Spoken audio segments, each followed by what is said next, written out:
Good afternoon, everybody. I'm Sheriff Adan Mendoza, Santa Fe County Sheriff's Office. With me today is Dr. Heather Jarrell, Chief Medical Investigator for the New Mexico Office of the Medical Investigator. Dr. Aaron Phipps, New Mexico State Public Health Veterinarian, New Mexico Department of Health, and also Chief Brian Moya, Santa Fe City Fire Department.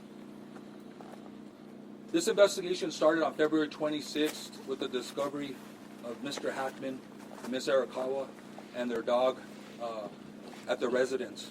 I just want to do a short recap and then touch on some new information. As we know, both individuals tested negative for carbon monoxide. City Fire conducted tests and deemed scene safe for deputies to conduct their investigation. The preliminary pacemaker interrogation results were released last week, and I'll let Dr. Jarrell touch more specifically on those results. The gas company New Mexico, they also did an analysis of the residence, and they found one minor leak in a single burner on the kitchen stove, which was 0.33% of room air, which was pretty minute and insignificant.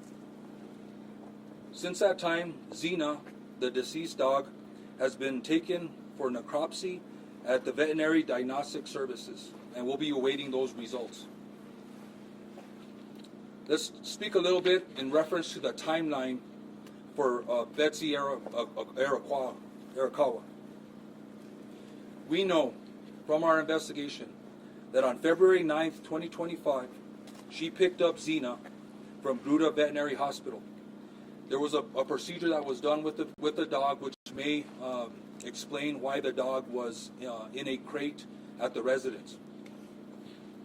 Let's move on to February 11th, 2025.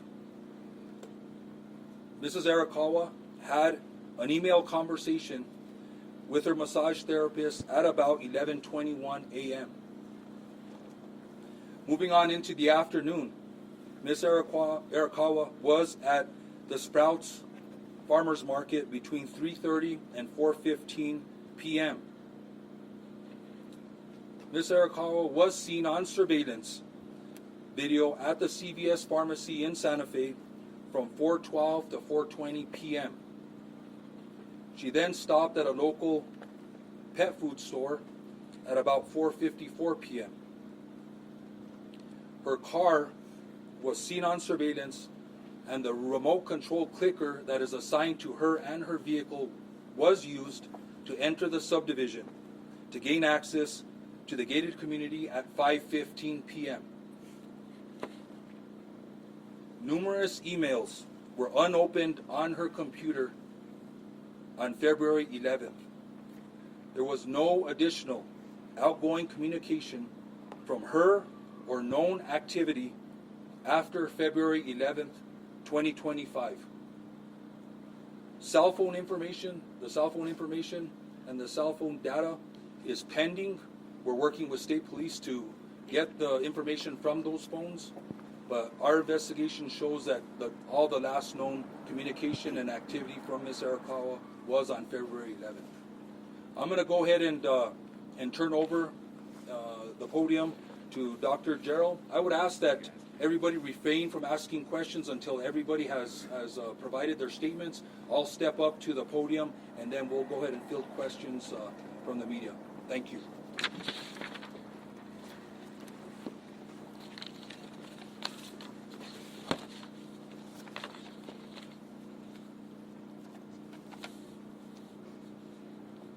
Good afternoon, and thank you for being here. I'm Dr. Heather Jarrell, the Chief Medical Examiner for New Mexico at the Office of the Medical Investigator. I'd like to begin by stating that it is unprecedented for the Office of the Medical Investigator to make public statements about death investigations. However, the circumstances surrounding these two deaths require accurate dissemination of important information. I've also spoken with the Hackman family prior to this conference, who are aware of the autopsy findings and conclusions and are aware of this conference. On Thursday, February 27th, I performed an autopsy on Mr. Gene Hackman. Medical Examiner Dr. Daniel Gallego at the Office of the Medical Investigator performed a full autopsy on Miss Betsy Arakawa Hackman, also on Thursday, February 27th. By report, Miss Arakawa Hackman's legal name is Betsy Hackman, which is how she will be referred to hereafter. The cause of death for Miss Betsy Hackman, aged 65 years, is Hantavirus pulmonary syndrome. The manner of death is natural. Autopsy examination and full-body postmortem CT demonstrated no findings of trauma internally or externally, with microscopic findings consistent with Hantavirus pulmonary syndrome. Laboratory testing was positive for Hantavirus at a clinical lab, with required confirmation testing positive at Scientific Laboratories Division. Testing for COVID-19, influenza, and other common respiratory viruses was negative. Testing for carbon monoxide was negative. There were no other significant natural disease findings. Pills present on scene were thyroid medication, which were being taken as prescribed and is not currently a concern for a contributory cause of death. The cause of death for Mr. Gene Hackman, aged 95 years, is hypertensive and atherosclerotic cardiovascular disease, with Alzheimer's disease as a significant contributory factor. Autopsy examination and a full-body postmortem CT examination demonstrated no acute findings of internal or external trauma and showed severe heart disease, including multiple surgical procedures involving the heart, evidence of prior heart attacks, and severe changes of the kidneys due to chronic high blood pressure. Examination of the brain showed advanced Alzheimer's disease, as well as blood vessel changes in the brain secondary to chronic high blood pressure. Laboratory testing performed at Scientific Laboratories Division was negative for COVID-19, influenza, and other common respiratory viruses. Testing for Hantavirus was negative. Testing for carbon monoxide was negative. Additionally, there were no autopsy findings concerning for Hantavirus infection. I have been asked when death occurred for these individuals. There is no reliable scientific method to accurately determine the exact time or date of death. Mr. Hackman's initial pacemaker data revealed cardiac activity on February 17th, with subsequent pacemaker interrogation demonstrating an abnormal rhythm of atrial fibrillation on February 18th, which was the last record of heart activity. Based on this information, it is reasonable to conclude that Mr. Hackman probably died around February 18th. Based on the circumstances, it is reasonable to conclude that Ms. Hackman passed away first, with February 11th being the last time that she was known to be alive. Lastly, clinically, hantavirus infection is characterized by flu-like symptoms consisting of fever, muscle aches, cough, sometimes vomiting and diarrhea that can progress to shortness of breath and cardiac or heart failure and lung failure. This occurs after a 1 to 8 week exposure to excrement from a primarily particular mouse species that carries hantavirus. The mortality of hantavirus, the mortality rate of the hantavirus strain in the Southwest is about 38 to 50%. The hantavirus strains in the United States are not transmissible from person to person. And so this is an appropriate time to segue to Dr. Aaron Phipps, the state public health veterinarian with the New Mexico Department of Health. But before I do so, I'd like to kindly ask for everyone to please respect the privacy that Mr. Gene Hackman, Miss Betsy Hackman, and their family and friends deserve. Thank you.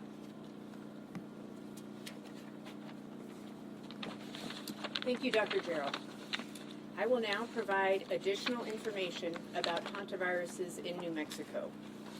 There are many different types of hantaviruses found worldwide.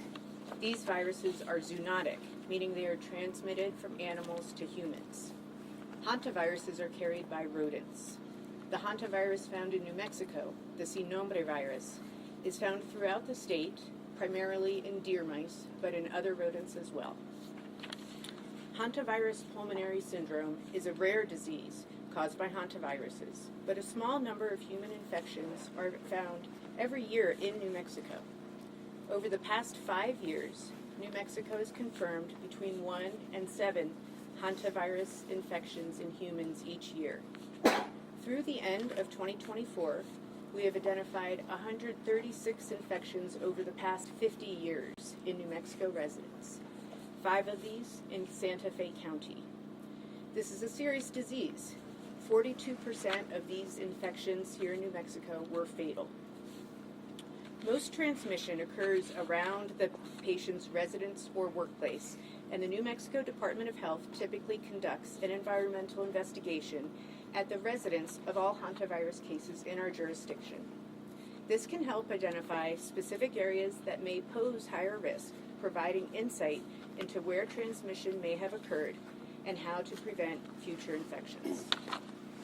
On March 5th, the New Mexico Department of Health staff conducted a risk assessment of the property, including the main residence as well as other structures on the property. This was critically important to address concerns about health risks to first responders, as well as to inform any prevention measures needed to protect the family and other individuals entering the property in the future. We assessed the risk of exposure in the primary residence as low, similar to other well-maintained houses in New Mexico. We did identify signs of rodent entry in other structures on the property and provided information and resources about reducing the risk of hantavirus transmission related to those areas.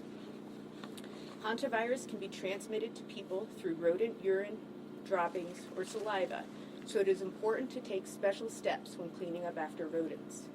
Avoiding contact with or breathing in aerosolized rodent urine or feces, especially in a poorly ventilated area, is key. Detailed guidance can be found on the New Mexico Department of Health and the CDC websites, but I will provide a very brief summary now.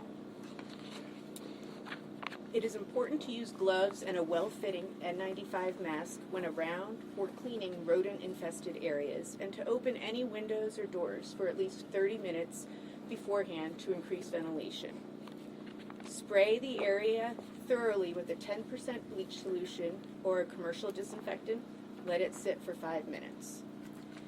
Next, clean the area with paper towels, then throw them away in a covered garbage can that is regularly emptied. Before removing gloves, wash your gloved hands with soap and water or with a disinfectant, and then after removing gloves, wash your hands again with soap and water. It's important to never sweep up or vacuum mouse droppings, since this can spread particles up into the air. Since hantavirus is found throughout New Mexico, awareness of these risks and how to reduce them is important for all New Mexicans. The New Mexico Department of Health extends our deepest condolences to the families and friends during this difficult time. Thank you. Thank you. I think that'll conclude the statements for today.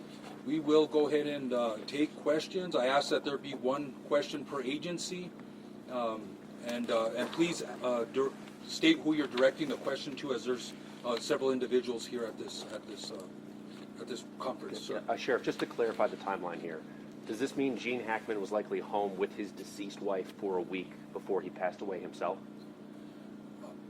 Yes, I would assume that is the case. Do you believe, given his Alzheimer's status, that Mr. Hackman was able to live on his own and survive for those 7 days? I think that's more a question, maybe for Dr. Durrell. Just to repeat so that everyone could hear, the question was, do we believe that Mr. Hackman was able to live on his own and survive. The answer to that question is that Mr. Hackman showed evidence of advanced Alzheimer's disease. I'm not aware of what his normal daily functioning capability was. He was in a very poor state of health. He had significant heart disease, and I think ultimately that is what resulted in his death. I was able to look at fluid to determine if he was dehydrated, and I did not see evidence of dehydration. I did see evidence of very poor kidney function, and I think he died as a result of his heart disease and with Alzheimer's being that contributing factor. What about starvation? The question was, what about starvation? So there was no food in his stomach, which means he had not eaten recently, but he had also no evidence of dehydration. So based on your understanding of the progression of the Alzheimer's, do you believe that he was possibly not aware that his wife had died or didn't know what to do in that situation? It's difficult to answer. The question was he aware that Ms. Hackman had died? And I think that question's difficult to answer, but I can tell you that he was in an advanced state of Alzheimer's, and it's quite possible that he was not aware that she was deceased. This is for the sheriff. Considering the circumstances under which Mr. Hackman was found in the mudroom with his walking cane and sunglasses by him, do you think there is a possibility that he was trying to get help for his wife? That's hard to answer. Again, it's hard to get into the frame of mind of what was happening at the time, and I don't know if we'll ever have the answer to that question, whether he was going to go for help or he wasn't. Sir. Sheriff, are there any other big questions that you're trying to answer? I mean, does this answer the biggest questions you had about their death in this case? Is there anything else that you're really seeking? Yeah. So the question is there any other big questions that are left? I think a lot of questions were answered here today. I think there was, Dr. Durrell went over the cause of death, and I think a lot of those questions are answered. I think the timeline that we've been given as far as the pacemaker results and the history and evidence that we found as far as the timeline of Ms. Arakawa, I think a lot of the questions have been answered. We are waiting on the cell phones, but I would very unlikely that the cell phones are going to show anything else. Another question? Sheriff, are there any signs of, what have you learned about Mr. Hackman's communication after February 11th? Have you talked to any friends of his who had spoken with him during that week-long period, or know anything about what he was doing?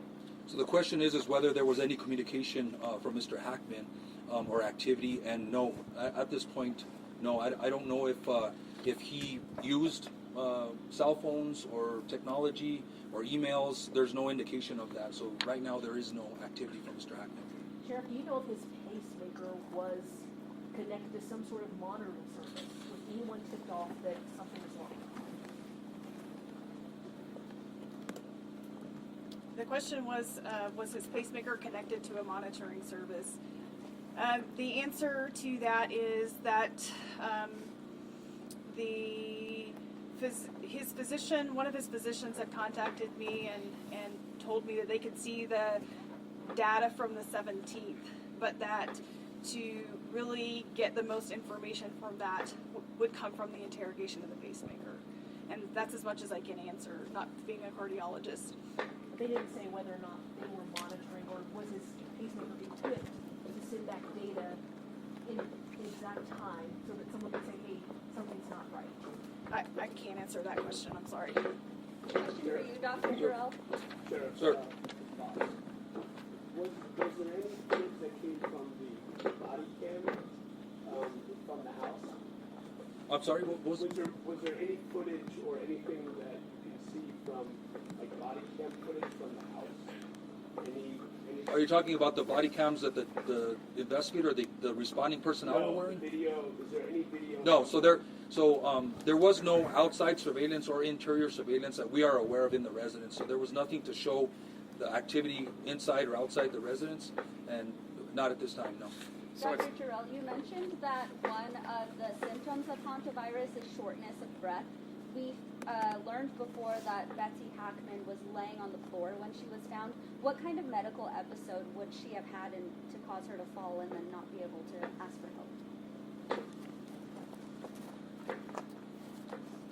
The question was regarding shortness of breath with hantavirus and what kind of medical episode would we expect from somebody found on the floor.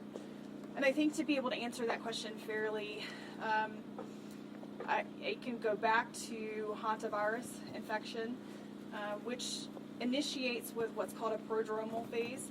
That's initially flu-like symptoms where a person has fever and muscle aches, that they don't feel well. After, of course, being exposed to rodent excrement. And that phase can last roughly 3 to 6 days. And then they can transition to that pulmonary phase where they have fluid in their lungs and around their lungs. And at that point, a person can die very quickly, within 24 to 48 hours, roughly speaking, without medical treatment. It's not uncommon to find someone down on the floor as part of a terminal collapse, so to speak, and that may very well have been what happened to Ms. Hackman. You're estimating her time of death on the 11th, or is it possible that she collapsed and was alive for a couple of days? It's hard to say. I don't think she was on the floor alive for a couple of days. I think that she went through that time period, and I don't know when she began to feel ill. And those are just things that I don't know that I'm ever going to have the answers to. But I think, and going back to that initial time period, roughly 3 to 6 days of feeling ill and then succumbing pretty quickly after fluid begins to build up in the lungs. Given the dog was created, is it fair to assume that the dog died of dehydration or starvation?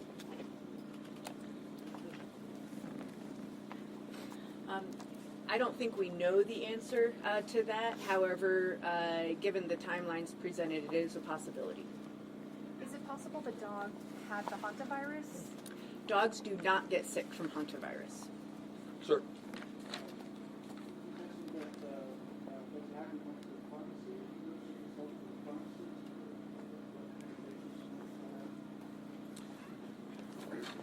The question was if we knew on Betsy's visit to the pharmacy if there was some medication or if she consulted with the pharmacist. We don't have that information, and I'm not sure that we can get that information due to HIPAA laws, but we don't have that information right now. Sure. Sir.